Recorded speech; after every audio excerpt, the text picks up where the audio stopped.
So today my special guest is the twizy charger.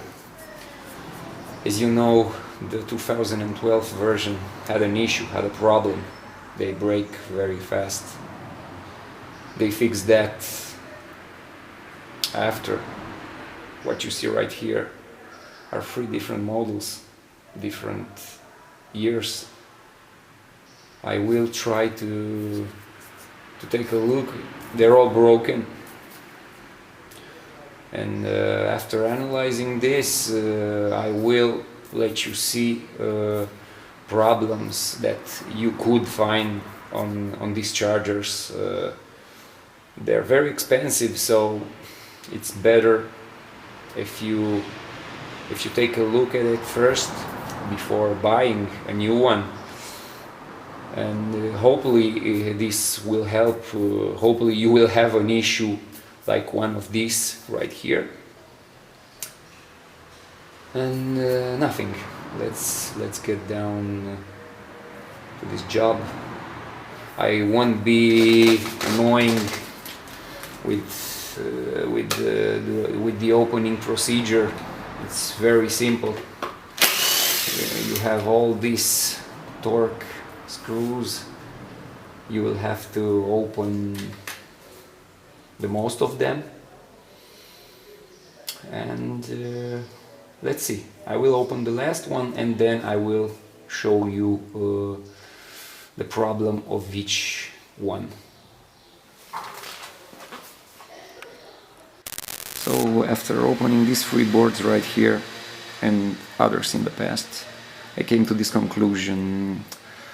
We have less or more the same issue, the same problem here on these chargers. The first one is the water damage. The last one I opened had a huge water damage on the lower side of the board right here.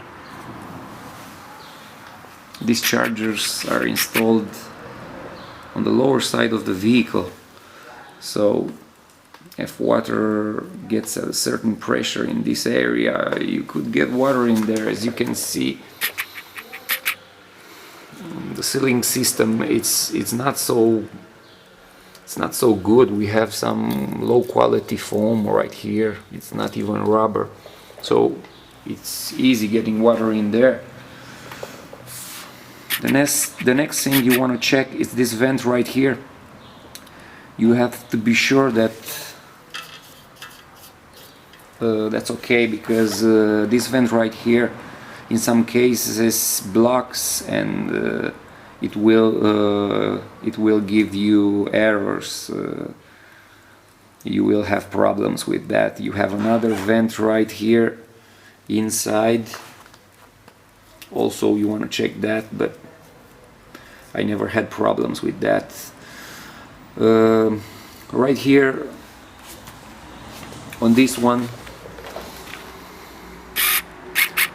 I have a blue.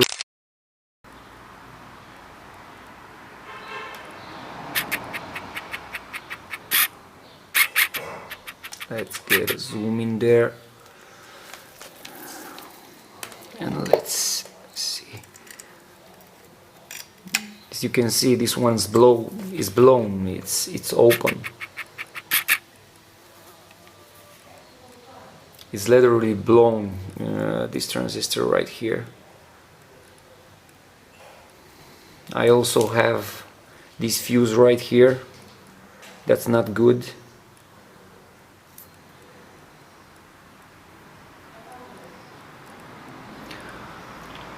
On this one right here, I have 2 malfunctioning transistors. The same board, we're talking about the same board right here, and we do not have visual damage here, but there are problems. On this one right here, I have a blown fuse and always the same transistor right there.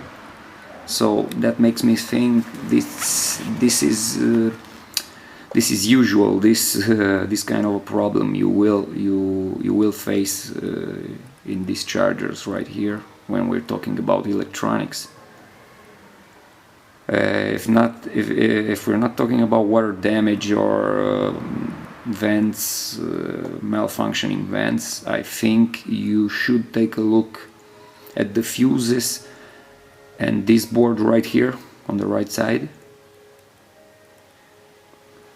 So let's get down doing this job. I think I will change all of this board as I have it. I will change all of it, not only the blown transistor, and then we will see if it works. Of course I will change the fuse.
So if you don't have an extractor, you could use this method right here.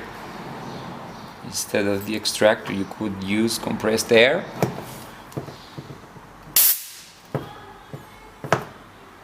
It's better than the extractor.